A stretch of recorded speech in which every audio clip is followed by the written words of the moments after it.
मध्य रेल्वेचा 27 जुलै ते 1 ऑगस्टच्या दरम्यान 6 दिवसांचा मेगा ब्लॉक. पुणे विभागातील 19 गाड्या रद्द. 22 एक्सप्रेसचे मार्गही बदलणार.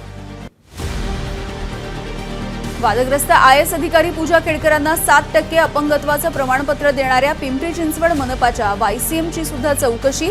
याच प्रमाणपत्राद्वारे यूपीएससीच्या परीक्षेचा अर्ज भरल्याची माहिती.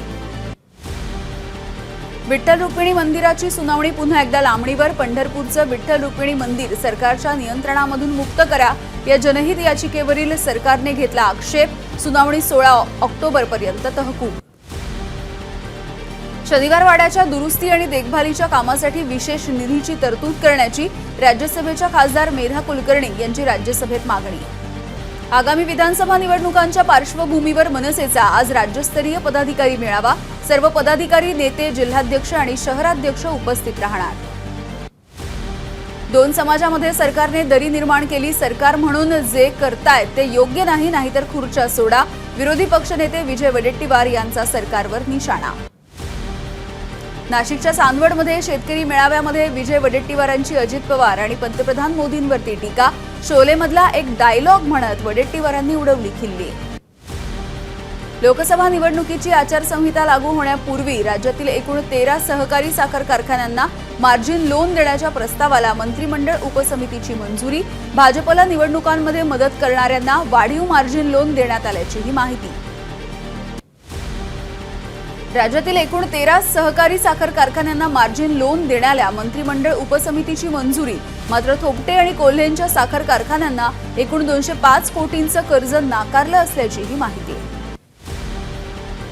गुन्हे अन्वेषण शाखेचे पोलीस कर्मचारी भ्रष्टाचार करत असून भ्रष्टाचारामधून 27 कोटी रुपये गोळा केले. दिलेश लंकेंचा आरोप. कारवाई होत नाही तोपर्यंत उपोषण सोडणार नाही, लंकेंचा इशारा. 2 ऑगस्टला सिल्लोडमधून मुख्यमंत्री लाडकी बहीण योजनेचा शुभारंभ. अब्दुल सत्तार यांची माहिती. संभाजीनगरचे पाण्याचे आणि शेतकऱ्यांचे प्रश्न सोडवणार. संभाजीनगरचे पालकमंत्री झाल्यानंतर सत्तार यांची प्रतिक्रिया. मुख्यमंत्री एकनाथ शिंदे हे सीमावर्ती भागामध्ये गेले नाहीत. संजय राऊतांचा शिंदेंवर आरोप. शिंदेंनी सीमा प्रश्नावरती तुरुंगवास भोगला आहे. भरत गोगावले यांचे राऊतांवरती प्रत्युत्तर. मिटकरींनी दिलेल्या सूचनांचे जिल्हाधिकाऱ्यांना निर्देश. अकोला जिल्हा नियोजन मंडळाच्या बैठकीनंतर मंत्री विखे पाटील यांची माहिती. मिटकरींना झालेला गैरसमज दूर झाला असल्याचंही केलं स्पष्ट. मुख्यमंत्री एकनाथ शिंदेंच्या नेतृत्वामध्ये पुरंदर आणि हवेली प्रश्नाच्या संदर्भात बैठकीचं आयोजन. परंतु सासवडमध्ये आम सभा असल्यामुळे बैठक पुढे ढकलण्यात येण्याची मागणी करून सुद्धा शिंदेंनी बैठक घेतल्यामुळे आमदार संजय जगताप आक्रमक. एबीपी माझा, उघडा डोळे बघा नीट.